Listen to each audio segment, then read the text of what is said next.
Hi అండి. ఎక్కడికి వెళ్తున్నారు అనుకుంటున్నారా? ఎక్కడికి లేదండి, మార్కెట్కి వెళ్తున్నాము. బాబోయ్, ఇక్కడేంటండి ఇంత రేటు ఉన్నాయి కూరగాయలు.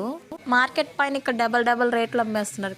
కాల్ కిలో వచ్చి ఇంత కాస్ట్ అని అమ్మాము. ఇంకా ఆ కాస్ట్ చూసి మనం ఇలా అయితే కొనుక్కొని తిన్నట్టే. ఇంకా కొనడం కష్టమే, తినడం కష్టమే అని చెప్పి మేమందరం నలుగురు మార్కెట్కి అయితే వచ్చాము. మాతో పాటు ఈ బుడ్డమ్మ కూడా వచ్చేస్తుందండి ఎక్కడికైనా సరే. ఇంకా మార్కెట్లో పర్లేదు, కొంచెం తక్కువగానే ఉన్నాయి కూరగాయలు అయితే. ఇంకా అన్నీ అలా ఒక రౌండ్ అయితే తిరిగేసాం అందరిమి. ఇంకా మాకేం కావాలో వాళ్ళకేం కావాలో అలా తీసేసుకున్నాము. అన్ని కూరగాయలు అయితే కొన్ని కొన్ని మాత్రం తీసేసుకున్నాము. ఇంకా మేము ఒక పక్క కూరగాయలు కొంటా ఉన్నామా, బుడ్డ మాత్రం దిగాలంట. దిగి ఆమె కూడా కూరగాయలు అయితే తీసుకోవాలంట. అసలు ఉంటే కదా ఎత్తుకోమంటే అసలుకి ఎక్కడుంటుందండి, దిగాలంట ఆమె కూడా ఆడాలంట.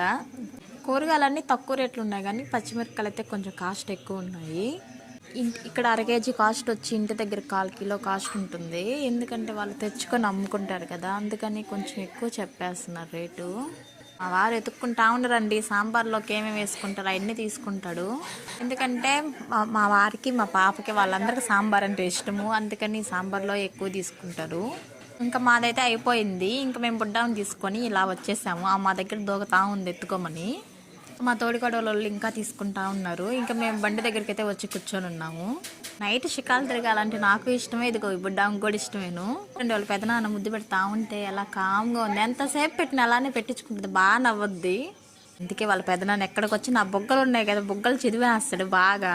ఇంకా వెయిట్ చేసి ఇంకా రాలేదు వీళ్ళు అని చెప్పని ఇంకా నేనే వెళ్ళాను వాళ్ళ దగ్గరికి పాపని తీసుకొని. అయితే ఇంకా తీసుకుంటా ఉన్నారు చూడండి. కూరగాయలు తీసుకొని అలసిపోయాము. ఇంకా ఇక్కడ టిఫిన్ బాగుంటుంది, అందుకని టిఫిన్ తీసుకొని ఇంటికి వెళ్ళి తినేయడమే. Bye bye.